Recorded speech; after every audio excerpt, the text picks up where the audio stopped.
ଖାଉଛେ ଆନ୍ଧ୍ରରୁ ଆସିବ ଅଣ୍ଡା, ଆନ୍ଧ୍ରରୁ ଆସିବ ପରିବା, ଆନ୍ଧ୍ରରୁ ଆସିବ କୁକୁଡ଼ା, ଆନ୍ଧ୍ରରୁ ଆସିବ ମାଛ। ଆମ ଓଡ଼ିଶା ନିଜ ଉପରେ ଆତ୍ମନିର୍ଭରଶୀଳ ହେଇନପାରେ। ଛୋଟ ଉଦାହରଣଟା ଦେବି। ଗୋଟିଏ ଲୋକ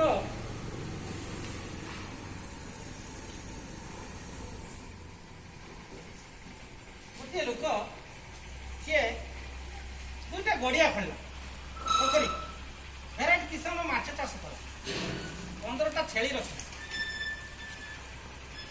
ଦେଶୀ କୁକୁଡ଼ା 30-40ଟା ରଖିଲା, କି ବନରା କୁକୁଡ଼ା 30-40ଟା। ସେ ବାହାରେ ଯେତିକି ପଇସା ପାଉଥିଲା ସେତିକି ପଇସା ସେ ରୋଜଗାର କରିପାରିବ ନା କରିପାରିବ?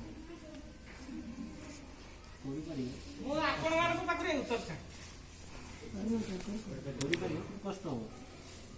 কি প্রকার কষ্ট হব? ଆମେ ବାହାରେ ଯେହେତୁ କାମ କରୁଥିଲୁ ଘର ଆସିକି ସେଇ କାମଟା କରୁନେ ଆମ ଗୋଟେ କଷ୍ଟ ଥିଲେ ନା। ହଁ ସେଇଟା ମୁଁ ତ ସେଇଟା ସେୟାର କରିବା ପାଇଁ ଚାହୁଁଛି। ଆଉ ସେଇଟା ମୁଁ ଆପଣଙ୍କ ସହିତ କାହିଁ ଡିସ୍କସନ କରୁଛି, ଗୋଟେ ନିଷ୍କର୍ଷ ଆଜି ବାହାର କରିବା ଯେ ପ୍ରକୃତରେ ଆମେ ଏଇଠି ସେତିକି ପଇସା ରୋଜଗାର କରିପାରିବା ନା କରିପାରିବା? ସେଠି ଆମେ ଛାଇରେ କରୁଥିଲେ, ଏଠି ଆମକୁ ଖରାରେ କରିବାକୁ ପଡୁଛି। ପରିଶ୍ରମ এইটা ঠকুয়া কথা ଆପଣ କହିଲେ।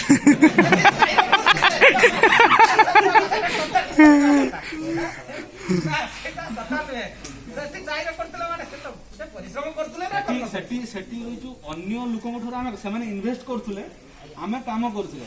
ଏଠି ଆମକୁ ନିଜେ ଇନଭେଷ୍ଟ କରିବାକୁ ପଡିବ। ସେତିକି ଆମର ଆର୍ଥିକ ସମୟ ନାହିଁ, ସେଠି ଆମେ ଇନଭେଷ୍ଟ ଏଠି କରିପାରୁନେ। ସେଠି ଆମେ ସେତିକି ପଇସା ଆମେ ଇନକମ୍ କରିପାରିବାନି। ସେଠି ସ୍କିମ୍ ଅଛି, ଆପଣ ଫ୍ରିରେ ଗଡ଼ିଆ ଖୋଳିବେ, ହଁ ଜମି ଥିଲେ ଫ୍ରିରେ ଗଡ଼ିଆ କରିପାରିବେ। ସେଟା ବହୁତ ଟିଚିଂ ଦରକାର, କୋଉ ପ୍ରଣାଳୀରେ କେମିତି ଚାଷ କଲେ କଣ ହବ ଲାଭ।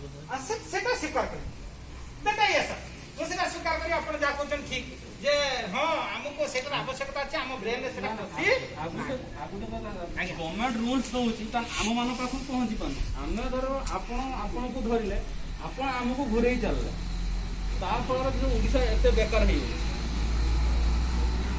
ଗଭର୍ଣ୍ଣମେଣ୍ଟ ସ୍କିମ୍ କଲା ନା ଏଇ ତମର ଏଇ ଜାଗାରେ ଏଇ ସାର୍ କି ଏଇ ଯୋଉ ଲୋକ ତମକୁ ହେଲ୍ପ କରିବ, କିନ୍ତୁ ଆମେ ତାଙ୍କ ଗଲା ସେ ଆମକୁ ଘୁରେଇଲେ। ଗଭର୍ଣ୍ଣମେଣ୍ଟ ଆମକୁ ସ୍କିମ୍ ବି ଆସିପାରୁନି ନାହିଁ।